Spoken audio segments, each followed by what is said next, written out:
Through currency, people could trade more easily and were able to accumulate even more wealth. This was because keeping money exchangeable for goods was much more convenient than storing goods. As money appeared, the market became more developed. As people became richer, they no longer produced goods for their own needs, but produced and sold them in the market to make money. This laid the foundation for the appearance of the free market economic system. In the process, the market began to trade not only goods, but also the labor, human beings, which has the ability to produce goods. At first, this labor market began in the form of slavery, but after the establishment of modern economics based on capitalism, it has continued as a trading system between the laborers of the wage, the employee, and the purchaser, the employers. Here the labor for age had been freedom to make a decision by themselves whether to work or not, but they also did not have any means of making a living other than selling their labor. Some economists called them the class with freedom to starve without working. Break the change of wage slavery. Build towards the general strike. Development of industry. As humanity began to farm and settle, it developed civilized society and went beyond the stage of living from day to day. Human civilization has depended on agriculture for a very long time. Then, in the 18th century, an important change occurred. Based on the knowledge of scientific technology that had been accumulated, manufacturing began to develop rapidly. We called the Industrial Revolution. With the development of manufacturing for mass production, commerce for selling those products also expanded. It resulted in the decrease in agricultural population and the increase in industrial and commercial population. Much the same in South Korea, according to the National Statistical Office's data on labor in each industry in 2005, agriculture has less than 1% of labor, with manufacturing has 23%, construction 5%, wholesale, retail, food and lodging service 28%, and social, overhead, capital, and miscellaneous services 43%. Characteristics of the market society. The country is a basic framework of human society.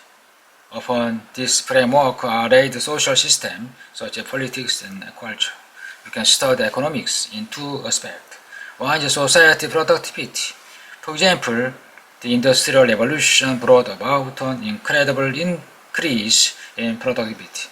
Another is people's relationship regarding production. For example, during the Middle Ages, the farmers were tied to a landlord and had to farm his land.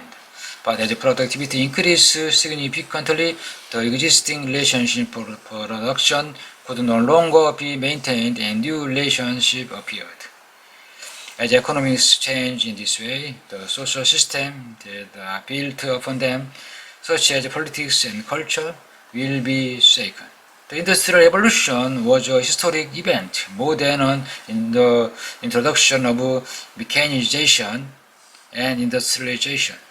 It brought changes to human relationship and entire social structure, and that's why it's called a revolution.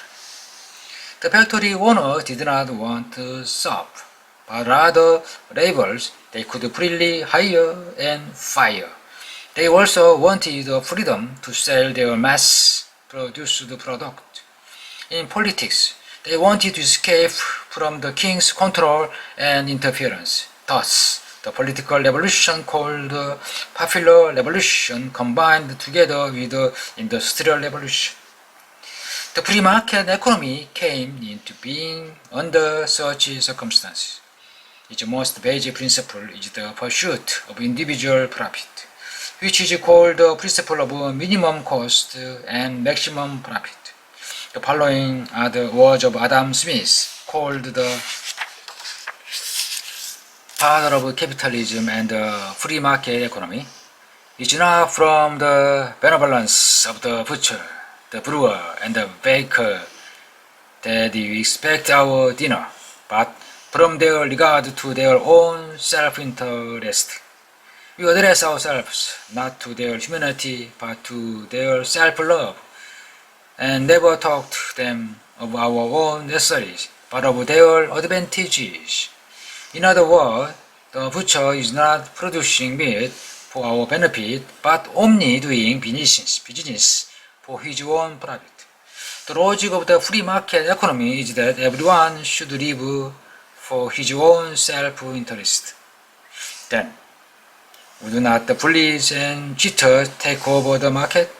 Perhaps for a short while, but in the long term, they will be shifted out of the market. It's because competition is fierce in the market. The unreasonably greedy will be eliminated by the competition called the invisible hand. This principle also created continuous conflict for the free market economy. Selfishness and competition widen the gap between the rich and the poor, pollute the environment, and make people forget what they are a community. In response to the free market principle, maximum return is minimum investment. There has recently been emerging a new principle known as reasonable returns on reasonable investment. Specialized term, the invisible hand. Smith explained that in the free market, an individual pursuing his own self-interest tends to also promote the good of his community. Paradoxically, this effect was said to be brought by competition between individuals. He called the principle the invisible hand. Depending on his argument, the total earnings of society are identical with the sum total of individual gains. He said, by pursuing his own interest, one individual frequently promotes that of the society more effectually than when he really tends to promote it. I had ever known much good done by those who affected to trade for the common goods, wealth of nations. Economic rule of citizens. The economy of society goes through a cycle: production, distribution, trade and commerce, consumption, accumulation of capital, reproduction. Accordingly, without production, consumption is not possible, and without free supporting consumption, production cannot work. The people are the subject of production and consumption in this economic circulation. At the same time, corporations are producers and households are consumers of their products. But the position of people who participate in the production and consumption activities are not the same.